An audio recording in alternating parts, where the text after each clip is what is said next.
हमारे अमरोहा से आए हैं, मैं आपको आहूत करता हूं, आप आइए और बहुत आप एक बार तालियां बजाइए। बहुत बहुत तेजस्वी ओजस्वी। मैं फिर आपको एक दिन कुरान और वेद दोनों का यहाँ हम सेमिनार रखेंगे, फिर एक दिन यहाँ बुलाएंगे।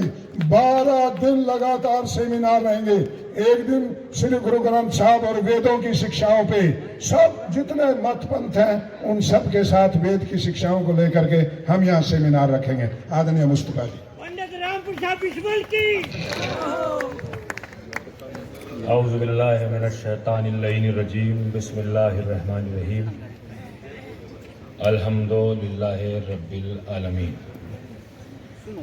बहुत कम वक्त सबके पास है। इस कम वक्त में कम बातें कह के पूरी दुनिया को मैसेज चला जाता है, ये बहुत बड़ी बात है। मंच पर मशहूर व मारूफ हस्तियाँ हमारे भारत में स्वामी जितने भी अलकाबात दिए जाएं, बाबा रामदेव जी को तशरीफ़ फरमा हैं, जिनका नाम पूरी दुनिया में शोहरत याफ्ता है। ये प्रोग्राम जिस धरती पे हो रहा है, ये बहुत ही मशहूर व मारूफ जगह है, और जिसके लिए हो रहा है वो शख्सियत, वो ज़ात, वो इंसान 1824 में से एक चमकते हुए सितारे के तरीके से काम कर गया, जिसे आज भी हम 200 साल के बाद याद कर रहे हैं। धर्म गुरु की ये शान होती है कि वो पूरे संसार का रखवाला होता है, किसी एक कौम, एक ज़ात, एक बरादरी का नहीं होता। इस धरती को, जो कुरुक्षेत्र की धरती कहलाती है, सबसे बड़े फख्र की बात यह है कि 5150 साल पहले श्रीमद् भगवत गीता का ज्ञान श्री उन शख्सियतों के ज़रिए से यहाँ आया कि जो आज हमारे यहाँ, जिसे हम इल्हामी कैफियत से मानते हैं कि अल्लाह की तरफ से, परमात्मा की तरफ से आया था। गीता एक ऐसे 700 श्लोकों की किताब है कि जिसे छोटा सा बच्चा उठा लेता है, मगर उसकी शक्ति इतनी है कि पूरी दुनिया उसकी ताकत के सामने कमजोर नजर आएगी। उसे गीता कहते हैं। और दूसरी बात यह कि ये स्टेज अगर यहां न सजे तो कहां सजेगा। मैं किसी के खिलाफ या अपने खिलाफ ये बात नहीं कह रहा हूं। दुनिया में जितने भी ग्रंथ हैं उसमें एक दूसरे के अपोजिट खिलाफ कुछ ना कुछ लिखा हुआ है। जितने भी ग्रंथ हैं, जो आपकी आस्था है, मेरे ग्रंथ में आपके खिलाफ है, आपके ग्रंथ में मेरे खिलाफ है, कुछ ना कुछ। सच बात यह है कि लिखा हुआ है। लेकिन मैं इस स्टेज से कह रहा हूं कि मैंने गीता के 18 अध्याय 700 श्लोक को बहुत गौर के साथ पढ़ा है। गीता एक ऐसी किताब है, दरिया है, कि जिसमें किसी की दिलशिकनी, दिल को नहीं तोड़ा गया है। उसी धरती पर महर्षि दयानंद जी सरस्वती जी के लिए हम 200 साला ये फंक्शन, ये इज्तिमा, ये जलसा मुनाकिद कर रहे हैं, जिनका मकसद भारत ही नहीं बल्कि पूरी दुनिया की मानवता को बचाना था, पूरी दुनिया की इंसानियत को बचाना था, संसार का तहफ़्फ़ुज़ करना था।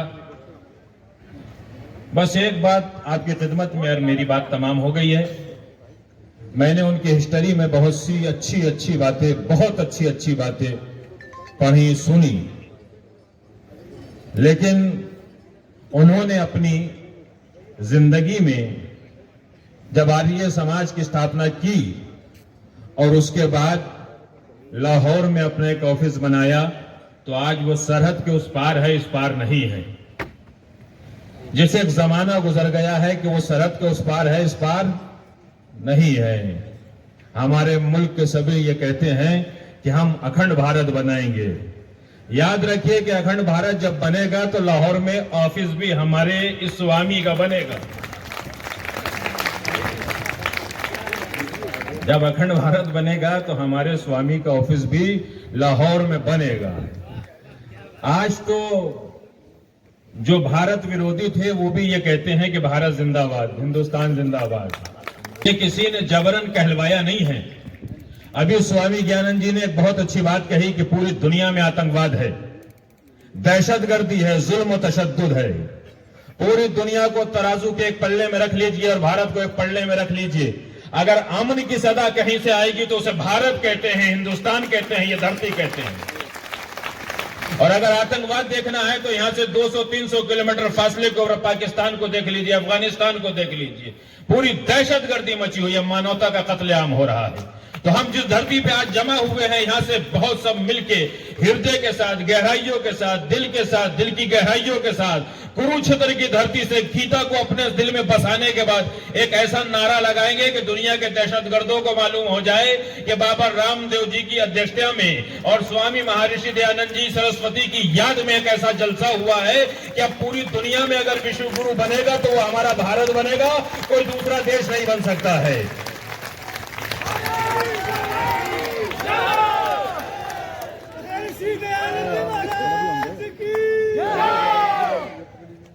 स्वामी बाबा रामदेव जी से मैं इजाजत ले रहा हूं, नारा लगवा दूं? इजाजत है आपकी?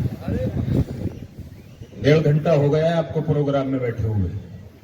आप तालियां बजाते हैं, तालियां देते हैं, नारे लगाते हैं, जयकारे लगाते हैं, लेकिन मेरे हिसाब का जयकारा नहीं लगाया।